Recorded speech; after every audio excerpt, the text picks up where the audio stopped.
Well, there you are. Old stud walker out in the shop. Well, this morning, as I promised, I wanted to show you how to make these oars.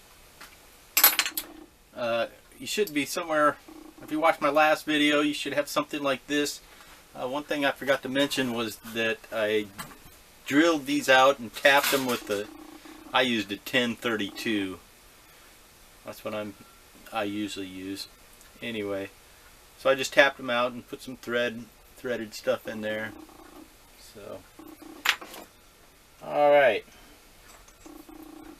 Well, let's talk a little bit about these, the shape of these.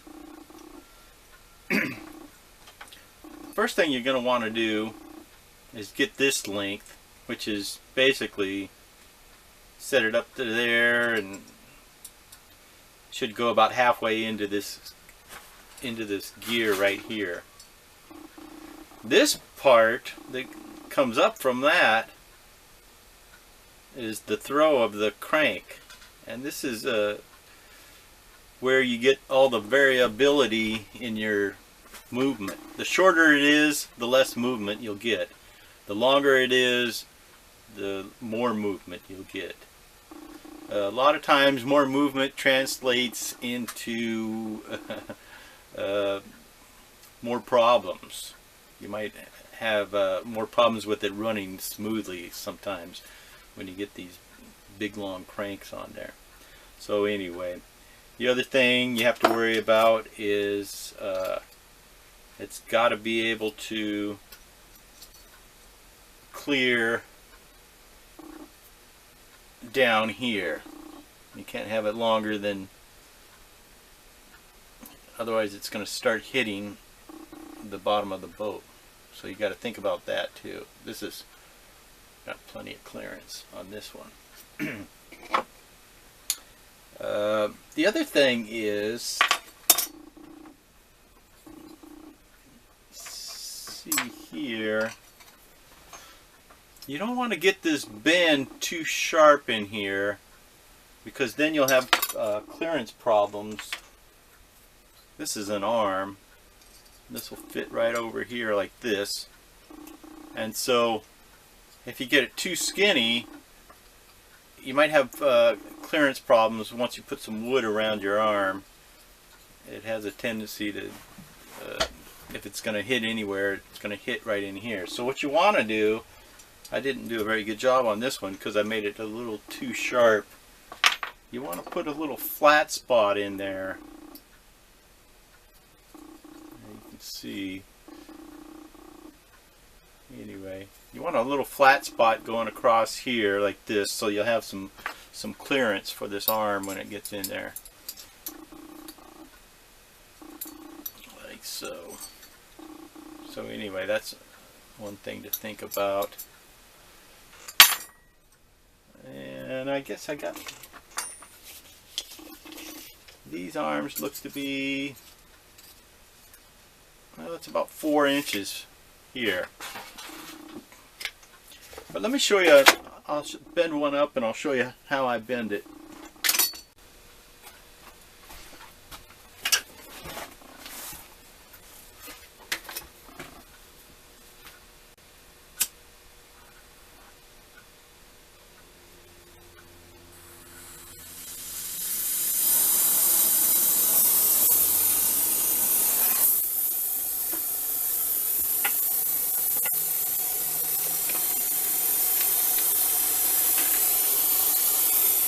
Alright, let's see where we're at here. We need about so much.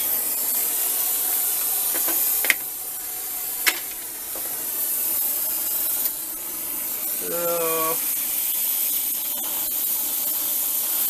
I think I'll heat it up a little past that mark.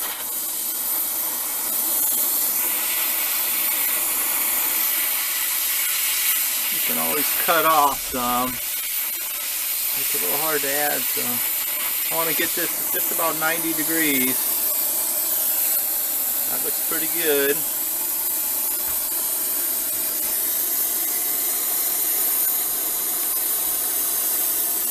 Now,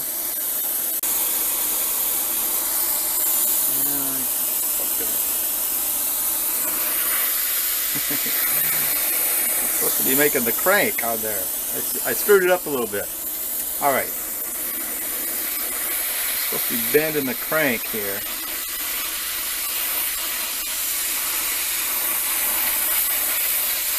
So I come at just about 90 degrees again. I got that. Just about like that. Then I need the flat spots. I'll just come here.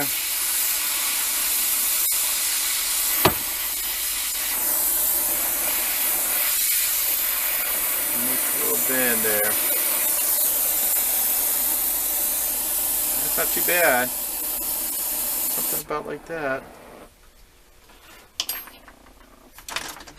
Take and straighten it out. It's a bit bent. That looks better. Quench it in the water.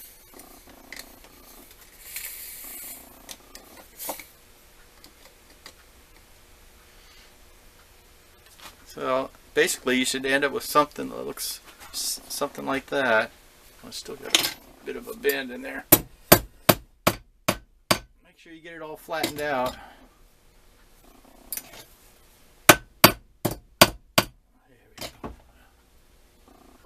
That looks better. That's what I got. And I'll just cut it off here.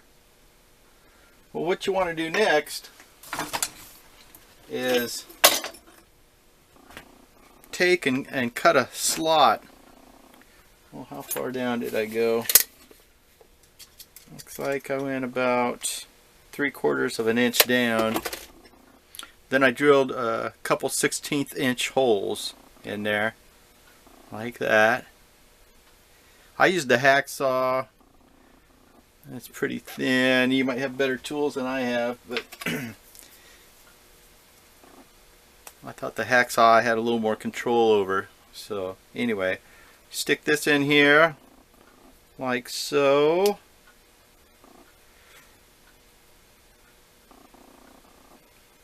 And then we'll drill it out.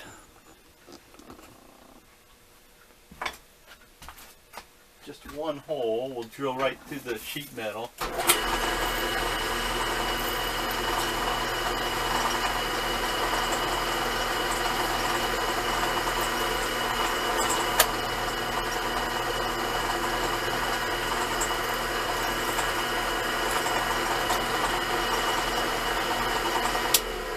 Okay.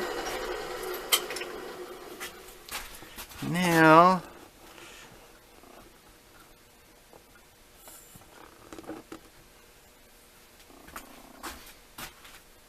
take a little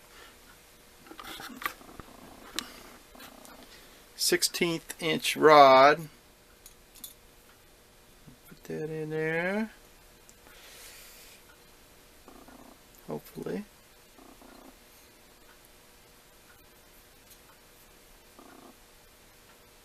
About like so.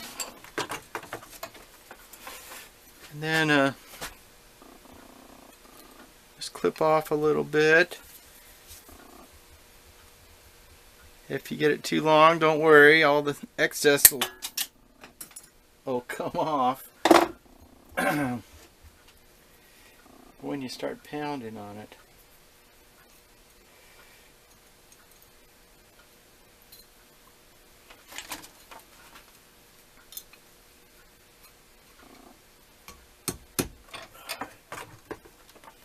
Alright, and I'll just take this thing like so. Start pounding on it.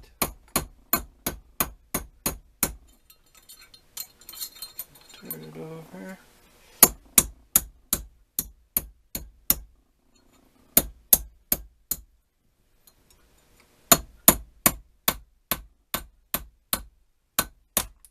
Ooh, there goes the excess. There we go.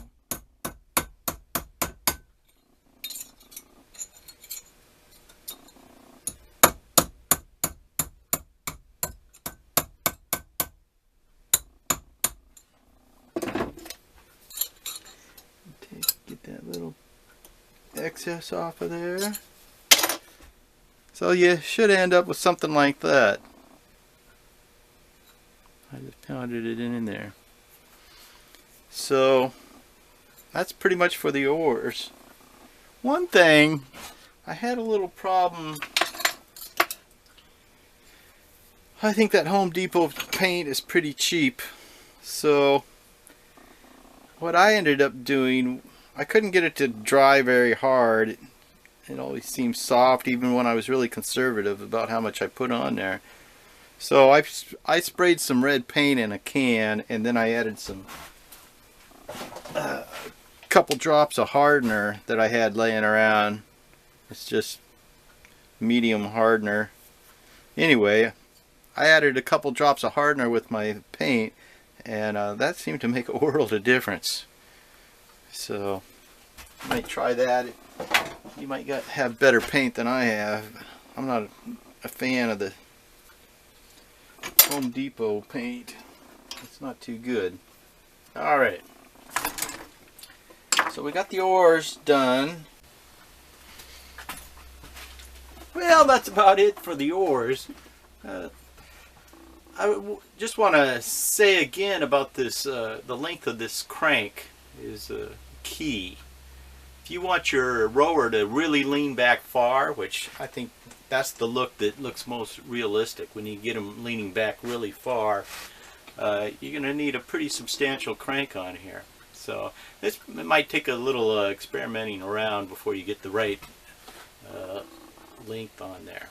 So another thing I wanted to mention was on these shapes of the paddles or whatever, I just cut them out with the tin snips.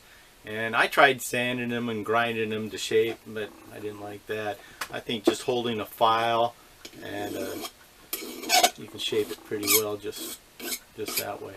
I found that to be about the best way. Well, I hope this video has been of some use to you. Up next we'll talk about making the boat, and I'll see you down the trail.